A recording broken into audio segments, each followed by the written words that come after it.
We're going to tour 3 minivans with 3 very different camping setups. A Dodge Caravan with a simple setup designed to get you out on the road for the lowest cost possible. A Honda Odyssey that can be optimized to sleep 1 or 2 people with an emphasis on maximum storage. And a Toyota Sienna with a totally custom-built camping setup made for long-term adventure. And we'll also learn why each person chose to use a minivan as a camper. Let's jump right in with our first minivan camper tour. My name's Aaron, and this is my 2015 Dodge Grand Caravan that my dad gave me. Didn't think I had much use for a minivan, didn't ever plan on owning one, but kind of quickly dawned on me that I could just go camping in it with stuff I already had at home. So let me show you how the minivan looks with all of the seats up for taking up to 6 other people plus myself to a ball game or a concert or something. This is what it looks like with everything normal. And let's get it ready so we can go camping. Step 1, we kind of got to slide these seats all the way up.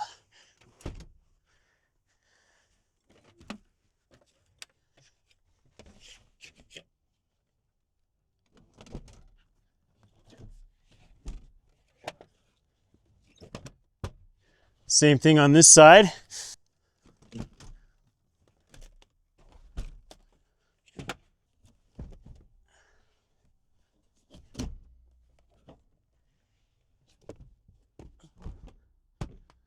All right, now we can put a mattress in here.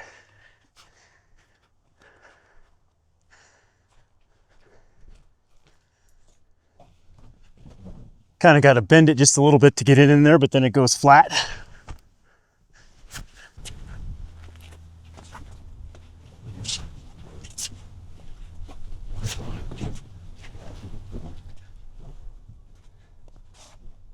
So this is a full-size mattress, you know, the one size down from a queen, but I was so stoked to find out that it fit perfectly in here, and it's comfortable enough for, certainly for a couple to sleep in here. You know, you got the walls on each side so you don't feel like you're gonna fall off of the bed or anything. So now that we have the bed in here, which pretty much goes up against the back end, we've got all this space right here to put a cooler, and then we can keep all of our luggage and hiking gear and stuff like that just on the mattress during the daytime, and then just throw it up front in the seats when it's time to sleep.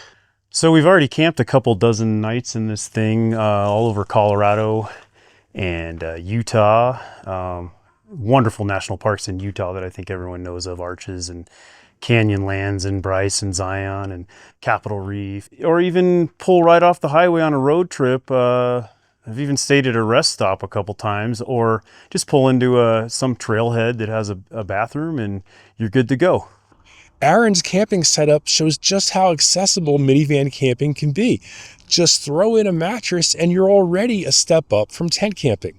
Just like Aaron, my wife and I camped in tents for many years, and it was great, at least most of the time.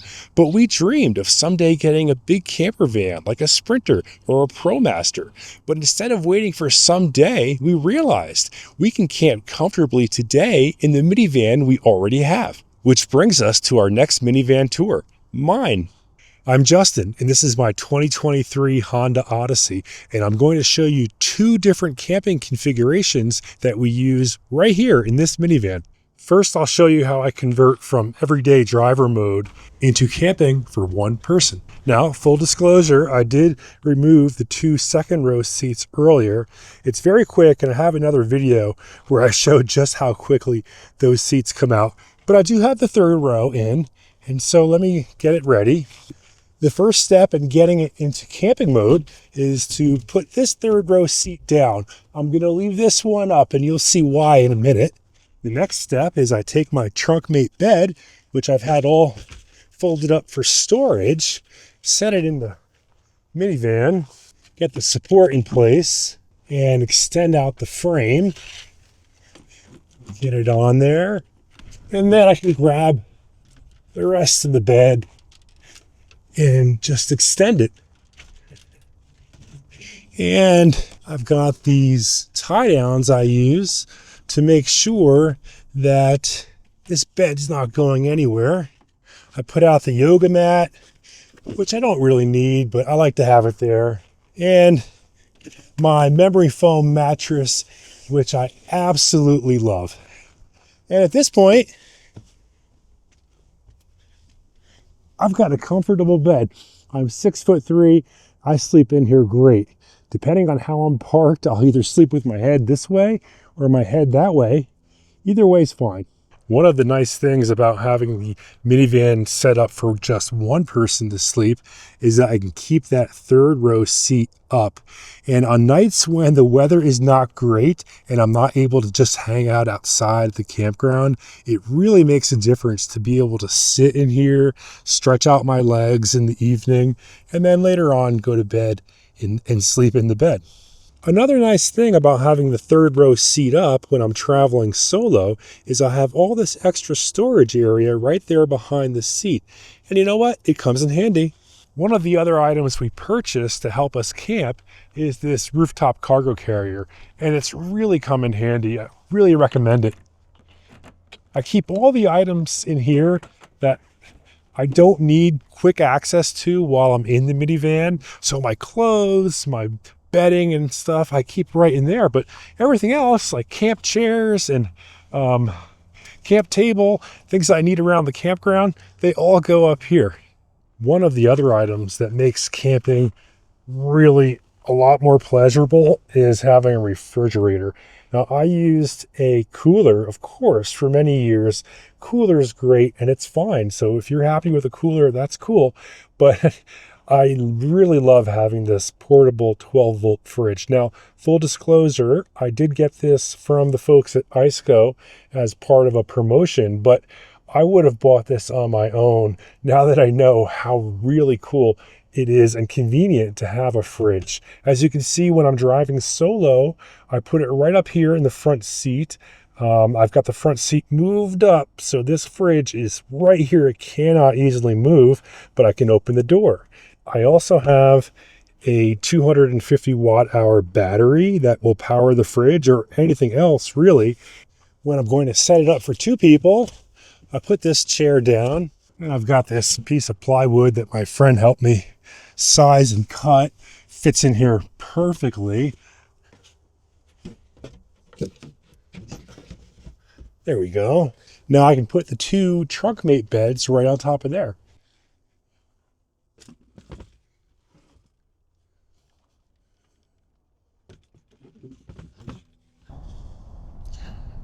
Once the two beds are in place, it's a repeat of the same quick and easy steps we've already seen for the one-person camping setup. So I'll fast forward just a bit as I extend out the metal frame and set it on top of the supports. Then I unfold the bedboard, lay out my yoga mat, and finally my 3-inch thick memory foam mattress. I usually do this before I leave the house and keep the setup for the entire camping trip. Now I've got it fully set up for two persons sleeping, and you can see there's plenty of room for the two of us, and we sleep here very comfortably. We love it. When I've got the bed set up for the both of us to sleep, I move the refrigerator out of that front seat so my wife can sit comfortably there, and I put it right here in between the passenger seat and the bed, and we usually strap it as well. I don't have the strap in right now. Even with the fridge there, we still have enough room between the driver's seat and the beds for our clothes and other things we need easy access to. And there's still plenty of space under the beds for additional items we want to keep inside the minivan. There's one last storage area I want to show you, this trailer hitch cargo carrier. Now, depending on the trip, I don't always bring it, but it's great to have, especially when I want to carry some extra firewood or an extra tote of camping gear. And yes, the rear door of the minivan can still open just fine with the cargo carrier there. We're really happy with this camping setup. I love that we can optimize it for one person to sleep, and in that case, you get a little extra living area, or for two people to sleep very comfortably. We've got plenty of storage, and it's a great setup for us. Now, obviously, it does require a bit of a budget. We spent money on the rooftop cargo carrier, the trailer hitch cargo carrier, and the two trunkmate beds. But it was money well spent, and I'm glad we did it because we use this all the time. Last year alone, I spent 60 nights camping in this minivan. And that brings us to our third and final minivan camper tour. What if you had the time, skills, and budget to create a completely custom setup that's perfect for long-term travel and even has some of the comforts of home? And that's what our next guest has done with her minivan camper. My wife and I are big fans of Maddie's YouTube channel, Beer in Beautiful Places, where she's taken her custom-built minivan camper on adventures all over America. Without further ado, let's tour Maddie's minivan. Thanks, Justin. Hey you all, my name's Maddie, and this is my 2011 Toyota Sienna XLE. In 2021, I, along with a lot of helpers, built this out to be a full-time live-in vehicle for just me. The reason I chose a minivan as opposed to a bigger van is pretty much just costs. The cost of buying it, the cost of building a smaller, less complicated setup in here, and fuel costs, I think, all added up to make a huge difference to have as much adventure for as little money as possible. I'll show you more. How we made this was we took out all the seats and the rails from the back. We took 2 pieces of plywood and cut them to the exact shape of the van. That's what holds it in place, just it being the exact shape, and the tension holds it, keeps it from moving around. They're also, because they're 2 pieces of plywood, they're attached in the middle there. And because the third row seats used to fold down flat to the floor, once we completely remove those, there's this extra cavity down here. So we have pieces of wood that can lift up so I can use that as storage space. Very handy, and at the time I had never seen anyone else do that, so I was pretty proud that we were able to pull it off. For the furniture, and by that I just mean the bed and the storage thing, this is just 2x4s and plywood, like I said. That white thing is just something that keeps the mattress from moving around. It's a 6-inch cot size mattress. And this over here used to be one of those 6 cubby hole storage shelves. We added some wood to it to make it a little bigger, stained the wood on the outside. This carved out piece of wood was just at Lowe's, and it looks really cool, I think, with the stain on it. I sewed these curtains so that it looks a little nicer than seeing all my junk in here. And then these planks we just nailed onto the front so things don't fall out all the time.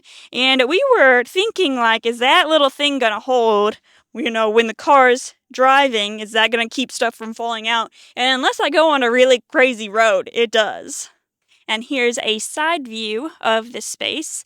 This is the edge of that plywood. Like I said, I put flooring tile right here just to make it look a little better, I guess, and a stair step. Here I have a basket for my shoes because I was thinking that's probably something that's going to make it look really cluttered in the entryway here. Some water storage, a blackout curtain that I use to cover there to there during the night, so it feels more like a home rather than I'm living in my car. I also have window covers that I put up. The bed, of course, like you've seen, I kept my clothes underneath here while I was living in it. Always handy to know where a towel is because I spill stuff all the time. Inside this door, this is where I keep my window covers. I keep books and small things like that underneath the floor in this place. A burlap flap just to, like I said, hide the clutter a little bit. Also from this view, you can just see a little bit more home decor touches. I have some fake plants. Live plants did not travel well, and then some Polaroids taped to the wall like someone would have pictures on the wall. Something else just to make it feel more like home is this tapestry with constellations that I attached with upholstery pins and these lights that I can plug in. I really loved living in this van for a year and a half. I think it was the best build out I could have done with my knowledge and with the resources I had. After that time, I decided I wanted to hike the Appalachian Trail, and after that, I got into a relationship. Actually, I got into a relationship, but anyway, now I live in an apartment, And I do still like to take this on trips. When the two of us go, it is very crowded. So the question is, what do I do? How do I adjust this van to go from how I built it just for one person living full time to driving around town on a daily basis, sometimes using it for adventures? The answer is just change what mode it's in.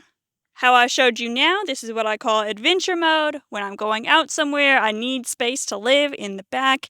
Easy peasy. I'm usually by myself on these adventures, so that's I can use the whole passenger seat for storage. And then when I need to put it into commuter mode or non-adventure mode, all I have to do is move all this stuff back here to the entryway. This is a table, and it goes between my bed and storage cubby.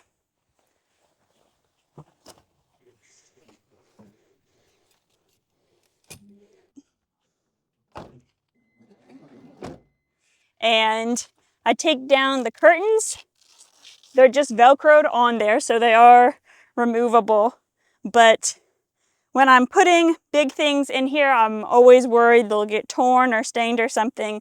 So I just fold those up and tuck them away for next time I'm on an adventure and want my house to look a little cuter. And that's how I make this van work for me, both out on adventures, living in here full time, or just needing to drive around town. Thank you for letting me show you, and thank you, Justin, for hosting. I'll leave a link to Maddie's YouTube channel, Beer in Beautiful Places, in the video description.